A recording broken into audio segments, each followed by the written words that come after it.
Bonjour et bienvenue dans cette nouvelle vidéo d'Objectif 15. Alors aujourd'hui on est en train de travailler sur une VMC simple flux en rénovation dans une maison qui n'en avait pas. Donc on a rencontré un petit peu tous les soucis qu'on peut avoir en rénovation. À la fois pour mettre la machine et à la fois pour passer les gaines. Voilà, alors on va tout de suite aller voir la machine. Hop, j'allume en même temps. Alors voilà. Hop. Alors au fond, on a la machine, donc c'est une Nater. Je sais pas si on voit super bien la vidéo, mais c'est pas très grave. Toute posée en gaine semi-rigide PEHD.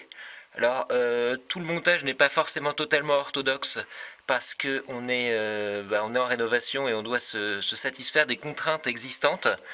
Donc gaine PEHD semi-rigide, gaine rigide pour l'évacuation isolante en polyéthylène expansé, VMC Nater, qui est une VMC relativement silencieuse. Donc voilà un petit peu ce qu'on a fait. Donc on a travaillé dans cette ambiance de grenier, de comble perdu pour mettre tout ça. Alors le passage des gaines en rénovation est jamais totalement simple.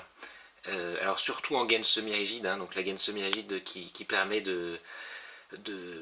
d'avoir un meilleur débit d'air, ne pas avoir d'écrasement des gaines. Donc là il a fallu qu'on passe entre les tuiles et les rampants au moment où le couvreur a refait la couverture. Et puis bon an mal an, quand on est sur une rénovation, on est obligé de trouver des petites astuces. Donc là on va faire un petit coffrage, c'est un angle d'un palier. Bon voilà, c'est un peu compliqué à faire. Et là c'est la gaine de cuisine qui est en dessous. Donc deux gaines en cuisine pour avoir la section de passage suffisante, puisqu'avant on mettait ça en 125, et là en fait c'est deux gaines de 75. Et puis évidemment on a dû déplacer une prise. Donc voilà, c'est un petit peu tous les aléas d'un chantier en VMC. Alors une sortie de bouche, ça se présente comme ça. Donc la gaine, on voit pas super bien parce qu'on est dans le coffrage, vient se connecter sur ce qu'on appelle un tête-bouche. Alors il peut y avoir deux gaines, hein, c'est des bouches qui peuvent aller en cuisine. Donc la bouche en fait à l'origine elle est fermée, on la recoupe pile poil à la bonne taille. Alors la gaine là qui monte au grenier directement sur la machine, elle est isolée, hein, puisque toutes les gaines qui sont hors du volume chauffé sont isolées. Donc là elle n'est pas isolée, on est dans le volume chauffé, on est juste derrière la salle de bain.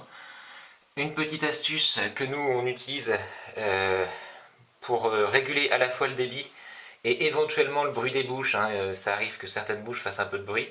Donc nous on glisse un régulateur de débit acoustique dans le tête-bouche, voilà. Et comme ça, on a directement une section de passage plus faible avec quelque chose en mousse en fait. Parce qu'une bouche en réglant la section de passage va avoir tendance à faire siffler. Là, finalement, vu que c'est quelque chose en mousse, ici, on n'a pas cet effet sifflé. Donc, par prévention, j'en mets presque dans toutes les bouches en général. Donc là, on vient d'installer une bouche hydro de salle de bain. Donc la petite bandelette là qui est hydro-rétractable, et puis un petit ressort qui permet la bouche de se fermer plus ou moins. Hop, alors on va finir de monter la bouche. Donc, voilà, maintenant ça s'emboîte. Hop, et puis le petit bout qu'il faudra nettoyer avec le temps. Hop. Voilà, il est installé, donc on voit, c'est ça le clapet qui s'ouvre et qui se ferme en fonction de l'hygrométrie. Voilà, c'est tout pour cette vidéo sur l'installation d'une VMC dans une maison en rénovation.